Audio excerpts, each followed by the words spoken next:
नमस्कार दोस्तों, सबसे पहले तो हम आपसे माफी मांगना चाहेंगे कि वीडियो थोड़ी देर से आई है। तबीयत खराब थी जिसके चलते थोड़ा सा डिले हुआ।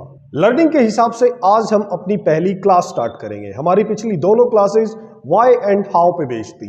Why should we learn, how should we learn. आप में से जिस किसी ने भी वो दोनों क्लासेस देखी है, यकीनन उनका माइंडसेट एक अलग ही लेवल पे होगा। लेकिन अगर अब तक भी किसी ने वो क्लासेस नहीं देखी है, एक बार देख लेंगे तो बहुत अच्छा रहेगा। हमारी आज की क्लास एक नॉर्मल इंग्लिश क्लास की तरह किसी ग्रामेटिकल टॉपिक से स्टार्ट नहीं होगी।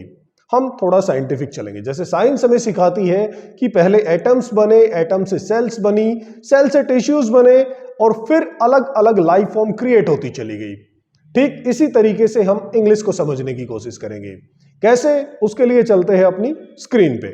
दोस्तों, इंग्लिश एक लैंग्वेज है और लैंग्वेज आती है आवाज यानी कि साउंड से। खाली साउंड कहना भी गलत होगा, हमें कहना चाहिए मीनिंगफुल साउंड से, क्योंकि साउंड तो जानवर भी क्रिएट करते हैं और साउंड तो बोली, जिसको हम इंग्लिश में डायलेक्ट बोलते हैं, उसमें भी आती है। लेकिन बोली की कोई रिटन फॉर्म नहीं होती, जबकि लैंग्वेज की साउंड का रिटन एक्सप्रेशन पॉसिबल है। लैंग्वेज की वर्बल और रिटन दोनों ही फॉर्म होती है। लैंग्वेज साउंड को रिटन में एक्सप्रेस करने के लिए जो सबसे छोटी यूनिट होती है उसको कहा जाता है लेटर या फिर अल्फाबेट। लेटर की डेफिनेशन ही ये होती है कि कोई रिटन या प्रिंटेड साइन जो किसी लैंग्वेज की साउंड को रिप्रेजेंट करता है। इंग्लिश के साउंड को रिप्रेजेंट करने के लिए हमारे पास 26 लेटर होते हैं या फिर कह सकते हैं कि 26 अल्फाबेट होते हैं, जिन्हें दो कैटेगरी में डिवाइड किया जाता है। एक होती है वाउल और दूसरी होती है कॉन्सोनेंट। वाउल कैटेगरी में 5 लेटर आते हैं, ए ई आई ओ यू, जबकि रिमेनिंग 21 कॉन्सोनेंट कैटेगरी में काउंट होते हैं। हर वाउल की अपने इंडिपेंडेंट एक ही साउंड होती है, जबकि कॉन्सोनेंट को बोलने में किसी न किसी वाउल की साउंड साथ में जरूर आएगी। जैसे कि बी और डी में ई की साउंड मिक्स होगी तो जे और के में ए की साउंड मिक्स होके आएगी। लेटर के बाद जो इंग्लिश की इंपॉर्टेंट यूनिट है उसको कहा जाता है सिलेबल। ये लेटर्स का एक ग्रुप होता है जिसमें कॉन्सोनेंट के साथ में एक वाउल होता है। इसका कोई प्रॉपर मीनिंग नहीं होता। लेटर और सिलेबल के बाद की यूनिट होती है वर्ड। इसकी डेफिनेशन की बात करें तो सिलेबल की तरह ये भी ग्रुप ऑफ लेटर्स ही होता है, लेकिन इसका एक प्रॉपर मीनिंग निकलता है। जैसे कि पेन 3 लेटर्स का ग्रुप है, स्टार 4 लेटर्स का ग्रुप है। दोनों को ही हम वर्ड बोल सकते हैं क्योंकि दोनों का अपना अपना एक मीनिंग है। लेकिन इसके अपोजिट इन्हीं ग्रुप ऑफ लेटर्स को अगर मैं ऑर्डर चेंज करके ऐसे लिख दूं तो इनका कोई मीनिंग नहीं बनता, इसलिए अब इनको वर्ड नहीं कहा जा सकता। तो वर्ड की बहुत ही सिंपल डेफिनेशन हम बना सकते हैं कि meaningful group of letters. Word के बाद की इंपॉर्टेंट यूनिट है फ्रेज। ये ग्रुप ऑफ वर्ड्स होता है लेकिन इनकम्प्लीट सेंस के साथ में, जैसे कि my mother, my father, made in India, made in China. ये सब फ्रेज है क्योंकि माई मदर में पता नहीं लग रहा कि वो मदर के बारे में कहना क्या चाह रहा है। माई फादर में भी ऐसा ही है। मेड इन इंडिया का भी नहीं पता लग रहा कि मेड इन इंडिया क्या है, किस चीज के बारे में बात हो रही है। हर फ्रेज की कुछ सेंस तो बन रही है लेकिन कंप्लीट सेंस नहीं बन रही है। अगर कोई group of words complete sense deliver करता है तो फिर उसे फ्रेज ना बोल के सेंटेंस बोला जाएगा। जैसे कि माई मदर से कंप्लीट सेंस निकल के नहीं आ रही, लेकिन इसकी बजाय अगर कोई बोलता है कि my mother is a teacher, अब एक कंप्लीट सेंस डिलीवर हो रही है और अब ये ग्रुप ऑफ वर्ड्स बन जाता है एक complete sentence, not a phrase. इस सेंटेंस और फ्रेज के बीच की भी एक यूनिट होती है जिसको कहा जाता है क्लॉज। और इस क्लॉज को अच्छे से समझने के लिए हमें सेंटेंस की एक छोटी सी डिटेल और जाननी पड़ेगी। सेंटेंस को नॉर्मली हम 2 पार्ट में डिवाइड कर सकते हैं। एक होता है सब्जेक्ट और एक होता है प्रेडिकेट। सब्जेक्ट उस पार्ट को बोला जाता है जिसमें किसी पर्सन का या किसी चीज का नाम लिया जाता है, और प्रेडिकेट वाले पार्ट में उस सब्जेक्ट के बारे में कोई इंफॉर्मेशन दी जाती है। जैसे कि इस सेंटेंस में मोहन एक सब्जेक्ट है और मोहन के बाद का जितना भी पार्ट है जिसमें मोहन के बारे में बताया गया है कि Mohan is a good boy, ये कंप्लीट पार्ट एक प्रेडिकेट है। क्लैरिटी के लिए एक और एग्जांपल ले लेते हैं। This phone is very expensive.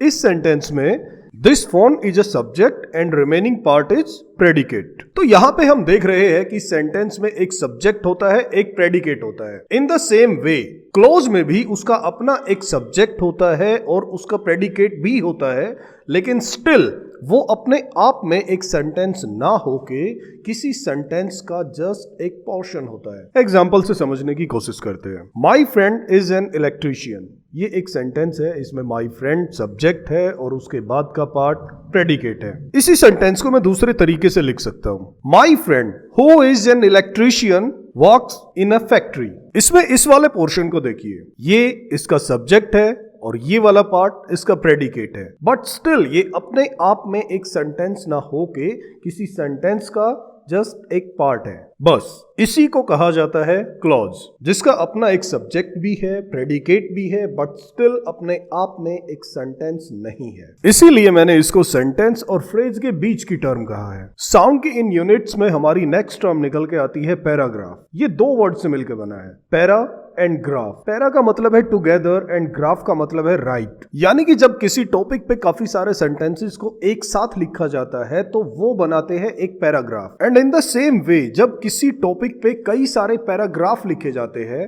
तो वो पैराग्राफ का ग्रुप बनाता है आर्टिकल, जो अक्सर आप न्यूज़पेपर वगैरह में रीड करते हैं। आर्टिकल के बाद जो नेक्स्ट बिगर यूनिट निकल के आती है that is called booklet. Let यहाँ पे एज ए सफिक्स काम कर रहा है, जिसका मतलब है स्मॉल इन साइज और क्वांटिटी, यानी बुक से जो छोटी फॉर्म होती है। जनरली हम कह सकते हैं कि 10 to 15 आर्टिकल जब किसी पर्टिकुलर टॉपिक पे लिखे जाते हैं कोई स्पेसिफिक इंफॉर्मेशन कैरी करने के लिए, तो उसको बोला जाता है बुकलेट। और बुकलेट के बाद की बिगर यूनिट है बुक, जिसके बारे में मेरे ख्याल से हम सब जानते हैं। एक थोड़ा सा कंसिडरेबल साइज होता है किसी पर्टिकुलर सब्जेक्ट या किसी आइडिया पे बेस्ड। और लास्ट में इन सब के बाद जो बिगेस्ट यूनिट निकल के आती है दैट इज कॉल्ड एनसाइक्लोपीडिया, जिसमें कई सारी बुक्स होती है, कई सारे आर्टिकल्स होते हैं और जो कई सारे टॉपिक्स को कवर करके चलती है। ये किसी भी लैंग्वेज के रिटन एक्सप्रेशन की लार्जेस्ट फॉर्म होती है। एक बार शॉर्ट में सारी चीजों को दोबारा कवर करते हैं। हो सकता है ये सारी चीजें आपको थोड़ी कंफ्यूजिंग लगी हो, लेकिन थोड़ा ध्यान से देखेंगे तो पाएंगे कि सारी की सारी चीजें बहुत ही अच्छे तरीके से इंटरकनेक्टेड है। रिटन इंग्लिश की सबसे स्मॉलेस्ट यूनिट लेटर है। लेटर मिलके सिलेबल बनाते हैं, सिलेबल मिलके वर्ड बनाते हैं और वर्ड्स मिलके बनाते हैं phrase, clause and sentence. Sentences का ग्रुप पैराग्राफ कहलाता है, पैराग्राफ का ग्रुप आर्टिकल कहलाता है, आर्टिकल्स का ग्रुप बुकलेट कहलाता है और बुकलेट से बड़ा साइज बन जाता है बुक। और फिर लास्ट में ढेर सारी बुक्स मिलके बनाती है एनसाइक्लोपीडिया। तो जैसा कि मैंने शुरू में कहा था कि हम अपनी अप्रोच को साइंटिफिक रखेंगे, जैसे कि एटम से सेल, सेल से टिश्यूज और टिश्यूज से अलग अलग लाइफ फॉर्म, ठीक वैसे ही लेटर, लेटर से सिलेबल, सिलेबल से वर्ड्स, वर्ड से sentences and so on. Understanding को जितना सिंपल, साइंटिफिक एंड कनेक्टेड रख पाना पॉसिबल था उतना हमने रखने की कोशिश की है और उम्मीद करता हूं कि हर चीज आपको अच्छे से समझ में आई होगी। फिर भी कोई कंफ्यूजन है तो वीडियो को एक बार और ध्यान से देखें। बस एक बात का ध्यान रखें कि पेन पेपर उठा के साथ लिखने की झंझट ना पालें, क्योंकि ये वीडियो रिटन वर्क के लिए नहीं बनाई गई है, अंडरस्टैंडिंग के लिए बनाई गई है। पहले चीजों को अच्छे से समझे, उसके बाद इनकी डेफिनेशन अपनी ही वर्डिंग में लिखने की कोशिश करना, खुद की अंडरस्टैंडिंग के हिसाब से। फिर भी कोई कंफ्यूजन बचता है तो please comment, we will try to solve all your doubts. तो दोस्तों ये थी हमारी आज की क्लास। अच्छी लगी तो लाइक कीजिए, कुछ कमी है तो फीडबैक दीजिए, बट दोनों ही केसेस में चैनल सब्सक्राइब जरूर कीजिए। जल्दी मिलते हैं नेक्स्ट वीडियो में।